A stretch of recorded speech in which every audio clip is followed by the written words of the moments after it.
你知道如何让向日葵长得格外旺盛吗？向日葵生来向阳，永远向着光亮生长。如何培育出长势惊人的向日葵，成为了一个难题。最后才明白，一切的关键都在养料。普通的肥料根本达不到想要的效果，唯有一种特殊肥料能让花株疯狂生长。有趣的是，向阳生长的向日葵会慢慢消解，净化这份埋在地下的肥料。底下的秘密永远被花海掩盖。Hello， 各位好，我是游戏鬼 K。今天我们继续来玩关于司门氏的一些传闻。这次来玩他的第8个故事：向日葵的种植方法。向日葵应该是一个像阳光的植物吧，背景也是彩色的。在家附近的小巷里，第一次遇见它时，我便真切感受到了命运的存在，仿佛受到了神明的指引，它就这样出现在了我的身边。这什么意思？即便只是从远处望去，它的背影也那般与众不同。这是要表白？我感到心跳加快，呼吸也变得急促，温热的气息自唇细溢出，在冰冷的空气里凝作白雾，模糊了视线。我想上前搭话，却又忌惮旁人的目光，过于怯懦且容易退缩，这是我软弱的体现。因为这样的性格，从小到大我错失过太多机会。好在他走得并不算快，即便犹豫再三，我也能轻易追上他的步伐。今天我必须向他搭话，今天我不能拿不当作逃避的借口。不远处的少女在三岔路口停下了脚步，她似乎是迷路了。毫无疑问，这是神明给予我的机会，该轮到我的出场了。我鼓足勇气，朝着少女的方向轻轻迈出了一步。小时候，父亲工作很忙，我多半时间都是一个人在家，有时他甚至没空送我去幼儿园，我常常一个人上下学。幼儿园放暑假时，老师布置了一项课外作业，挑选种植并观察一种植物，写下观察日记。和父亲不同，老师非常温柔，他说话的声音很好听，还总是夸我很聪明。我本对植物没什么兴趣，可为了得到他的表扬，我决定好完成这份暑假作业。我不喜欢把作业留到后面才做，暑假的第一天，我便已开始挑选合适的植物品种。幼儿园的图书上介绍了几种适合在夏天种的植物，我的封面就是个向日葵的样子，在暗示向日葵吗？可能是吧。这个可敢是一副人脸感觉呢，有短期就能看到结果的，比如绿豆、黄豆还有小麦子。有的人在厨房调味着，像是薄荷、罗勒这类香草，还有一些模样十分奇特的多肉植物，常见的如熊童子、生石花。思量过后，我最终决定要种向日葵。书上说向日葵有向光性，花盘会跟着太阳转动，我觉得很不可思议，想亲眼看看是否真如书上描述的那样。不过更重要的是，从见到这种花的第一眼起，它就带给我一种奇妙的亲切感。像阳光的亲切感啊！向日葵给我的感觉和幼儿园老师很像，两者都带着暖暖的气息，这份温暖又独特的感觉总让我情不自禁地被吸引。我知道那正是我一直以来缺失的东西。我这个主角这么惨吗？我拜托父亲替我买来了向日葵的种子，不过我忘了提醒他买花盆只能找来别的容器作为替代品。我把向日葵种子种在了南边的阳台上，因为书上说向日葵需要全日或半日照耀环境才能健康生长。这么详细，连种植方法都跟我讲。北边的太阳阳台从东常有散射少或少量的直射光，很难满足光合作用所需的光照。其实我一开始完全不懂，只是照着书上的建议才选了南边。向日葵的生长周期约为85至120天，整个过程可分为4个阶段：幼苗期、地下根系快速生长，形成强大的根系；线蕾期，茎叶旺盛生长，花盘逐渐成型；开花期，蛇状花开放，管状花凋谢，花盘进入衰老阶段，成熟期、花期结束，3、4，慢慢成熟。如果顺利的话，暑假时间我就能看到它开花。暑假对我来说格外无聊，父亲不许我独自外出，我没别的事可做，只能天天盼着向日葵早点开花。由于没有经验，我能做的只有每天给向日葵浇水。转眼间暑假结束了，向日葵终究没能开花，大概是我太急于看到结果，浇水太多的缘故。8月中旬，向日葵的根部和叶片、竹陆续出现了腐烂的迹象。由于容器不透明，根部又埋在泥土中，我无法直接观察。起初我只注意到了原本翠绿的叶片开始微微发黄变黄，因为它看起来没什么精神，所以我便多浇了更多的水。现在想来，这是个致命的错误，等我发觉它在腐烂时，已经彻底来不及了。开学后，老师让大家轮流介绍暑期观察的成果。轮到我时，我站在讲台上，低着头，一句话也说不出来。老师很担心，问我怎么了，发生什么事了。我支支吾吾半天，连一句解释都讲不出口。我的暑期观察失败了，向日葵没能开花。明明只要复述个人就好，那些早在心里排练无数遍的话，此刻却像袖子的齿轮堵在喉咙里。我在讲台上讲了很久，老师脸上露出无奈又尴尬的神情。他让我先回到座位上，接着叫了下一位同学。我很难过，内心深处像压着一块巨石，有种说不出的憋屈。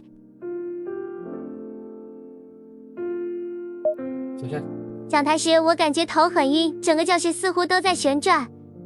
我偷偷看向老师，他的目光已经落在下一位同学身上。老师一向温柔，我多希望他能安慰我，告诉我该怎么办。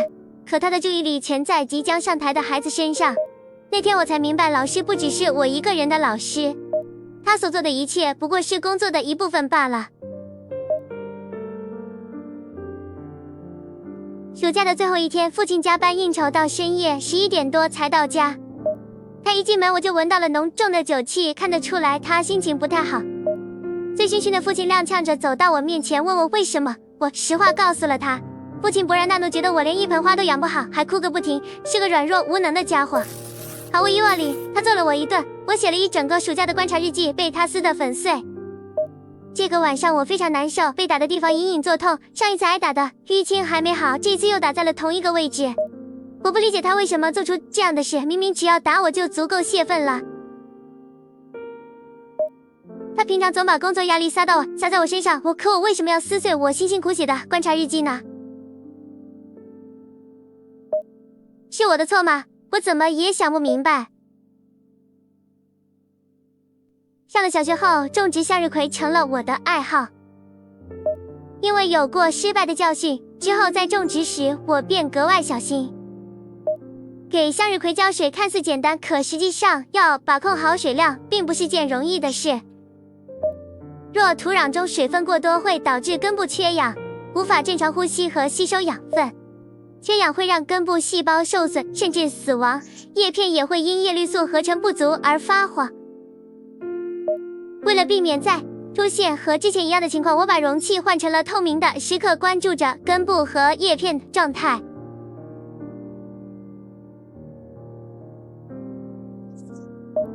一旦发现叶片发黄或是根部有腐烂的迹象，我便会立刻停止浇水，但只这样做是远远不够的。选择排水性好的花盆和土壤是基础，要确保花盆底部有足够大的排水孔，用上疏松多通气的土。在缺氧的环境里，土壤中的有害厌氧菌会大量繁殖，产生对根系有毒的代谢产物。如果不及时针对性处理，这些有毒物质会进一步毒害根系，让腐烂加剧。想要向日葵健康成长，就必须彻底清除这些细菌和有害物质。腐烂发黑的根系必须剪掉，只留下健康的根系。发黄枯萎严重的叶片也必须全部摘除。发黄的叶片早已失去光合作用的能力，却仍在持续消耗植株的养分。减掉它们可以避免养分浪费，把资源集中，供给真正需要的部分。如果腐烂十分严重，还可以适当减去部分的健康汁液，减轻植株的水分蒸发负担，也能成为成长健康的根系，留出更充足的生长空间。总而言之，浇水没有固定的时间表，要根据季节、天气、盆土、植株状态灵活调整。这些知识当然不是我一次就学会的，这段时间里，我又经历了好几次小学3年级的暑假，我终于观察到了向日葵完整的生长周期。从播种开始，幼苗很快长出茎和绒毛的叶片，植株慢慢长高，茎顶冒出花蕾，随后开出标志性的花盘。进入成熟期后，花盘因结死而低垂，花瓣凋谢，最后植株枯萎，留下成熟的种子。和书上的描述一致，在花盘完全绽放前的生长旺盛期，向日葵会追着太阳转动。向日葵是向阳的植物，和它们的外形一样，它们的内里也始终在追寻阳光。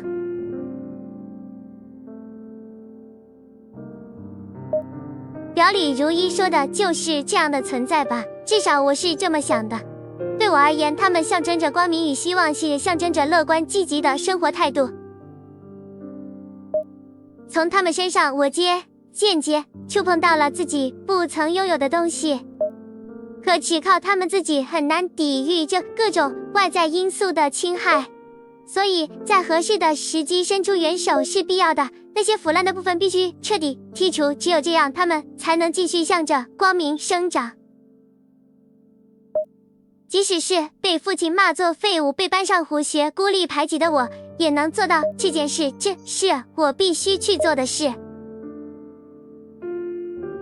上了初中后，我住进了爷爷家，学校离我原来的家很远，班里也没有小学时的同学。在最初的一段时间里，我难得过上了安稳的日子。听说父亲年轻时就和爷爷断了关系，两人几乎没有往来。我对爷爷几乎没什么印象，只在很小的时候见过一面。他同情我的遭遇，把我接回了家，说要照顾我以后的生活。我很感谢他，可看过他居住的环境后，我只觉得他连照顾自己都困难，更别说照顾我了。爷爷的精神问题比父亲更严重，常年一个人住，家里乱得一塌糊涂。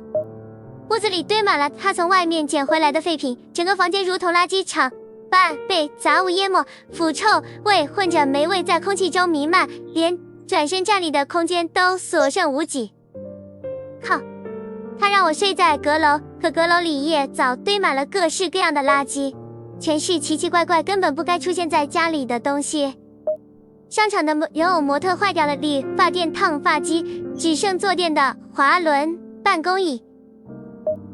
我实在想不通他为什么要捡这些回来。我花了很多时间收拾，才好不容易在阁楼里腾出一块能睡觉的地方。爷爷家在1楼，后院有块不算大的空地，用来种花倒是刚好。空地上堆满了垃圾，杂草也长得格外茂盛，直接把向日葵种在这样的地方肯定是不行的。征得爷爷的同意后，我花时间把后院收拾改造了一番，打理后院成了我每天必做的事。除了上课，我把所有时间都花在了后院。这里的种植空间比以前的公寓的阳台大得多，只是我种的花依旧只有向日葵一种。看得出来这个主人真的很喜欢向日葵啊。随着年龄的增长，我逐渐认识到了人与人之间的差异。有的人活着便是一种错误，哪怕他什么坏事也没做。聪明的人、愚蠢的人、漂亮的人、丑陋的人、擅长社交的人、不擅长社交的人，在一个新的集体里，从被打上标签的那一刻起，人与人之间的地位差异便已注定。中学的生活比我想象中还要难熬，虽然班上的同学没有当面嘲笑我，却几乎把我当做了透明人。不知从什么时候起，我变得格外在意别人的目光，害怕被人盯着看。课间和午休时，我总会躲到厕所或是教学楼外，寻找无人的角落。如果待在教室里，我总感觉有人在背后偷偷议论我，他们嘲笑我的外表、我的智力、我的家庭。初中2年级时，我偶然听见班上的女生在说我的闲话，他们说我住在垃圾堆里，家里全是废品，睡觉的地方到处都放，散发着恶臭。他们说我是弱智，说母亲跟别人跑了，因为家有遗传性的智力障碍。他们笑我长得丑，笑我穿的衣服土气，甚至嘲笑我的内裤闻起来有一股腥骚味。为什么要这样对我？我非常难过，明明我什么也没做。同班的2年里，我甚至没和他们中的任何一个人说过话。我知道自己不招人待见，却从没想过他们竟然这么讨厌我。直到那时，我才明白一个道理：人的外表和内在并不一定完全匹配。有些人看似丑陋，却拥有善良的心灵，而某些光鲜亮丽的外表下，或许藏着早已腐败的灵魂。黑暗往往潜伏在光明的表象之中，有毒的东西早已渗透进生活的每一个角落。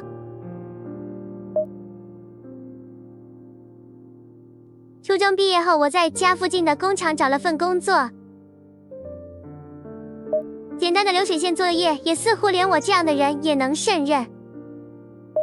或许是因为镇子不大，我偶尔会在路上遇见初中同学，我总担心他们会找我的麻烦，每当这时我都会低着头假装没有看见。不过还好，多亏我习惯了戴着口罩、帽子和口罩，他们从来没有认出。不，厂里的工作模式意外地让我觉得舒适。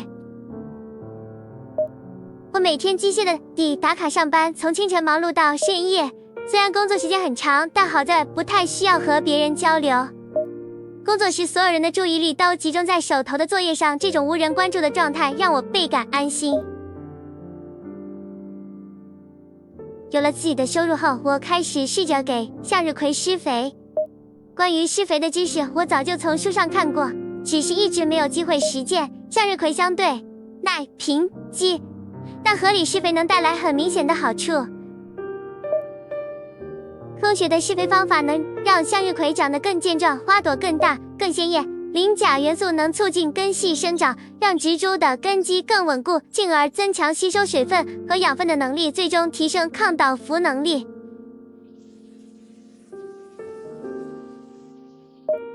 充足的氮钾元素能让茎干长得更粗壮，木质化程度更高，更好地支撑起硕大的花盘。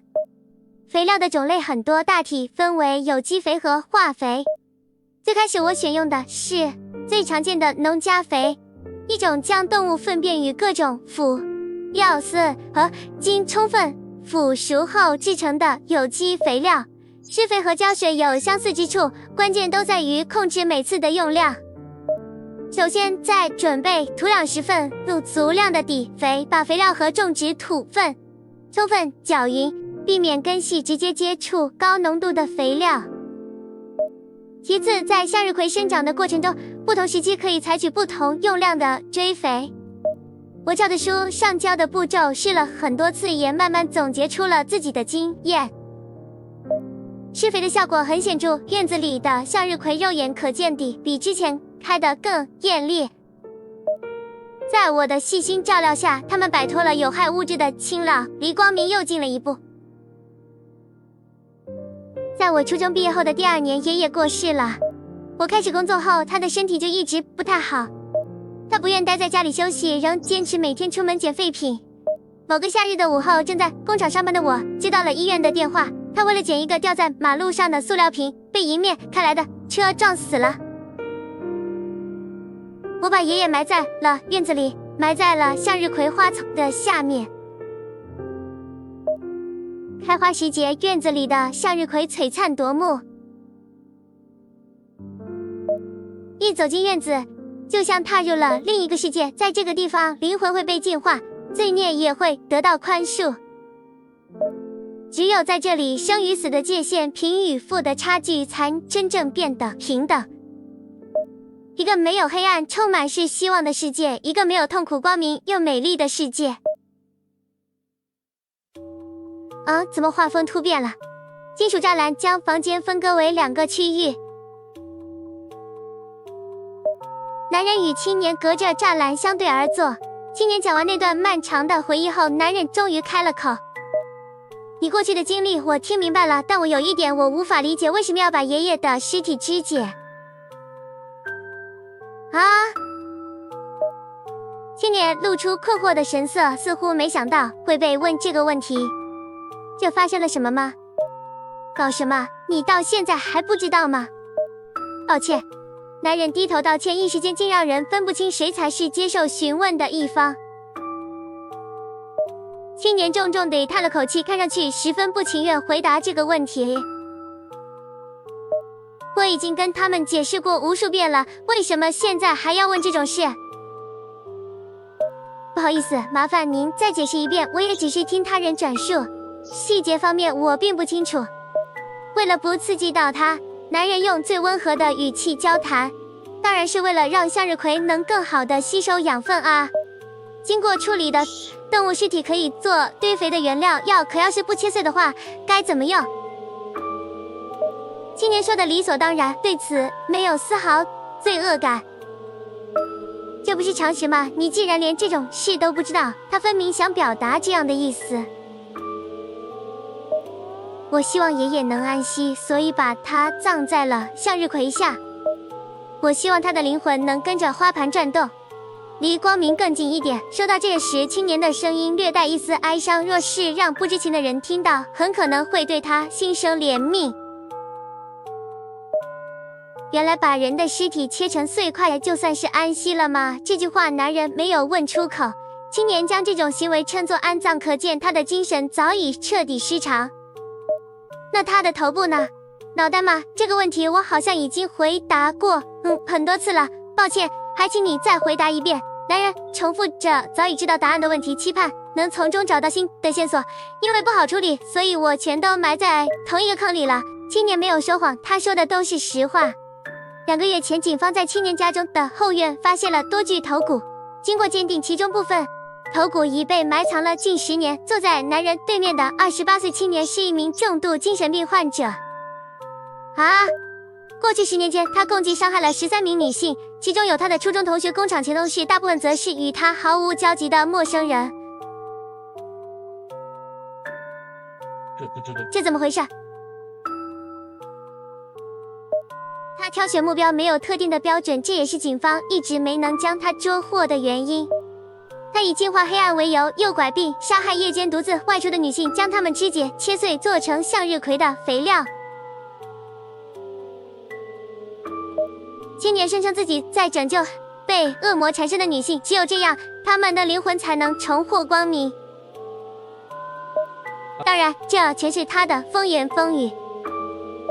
这个问题你应该也听过很多遍了，但我还是要再问一次。2个月前遇害的那个少女，你还记得吗？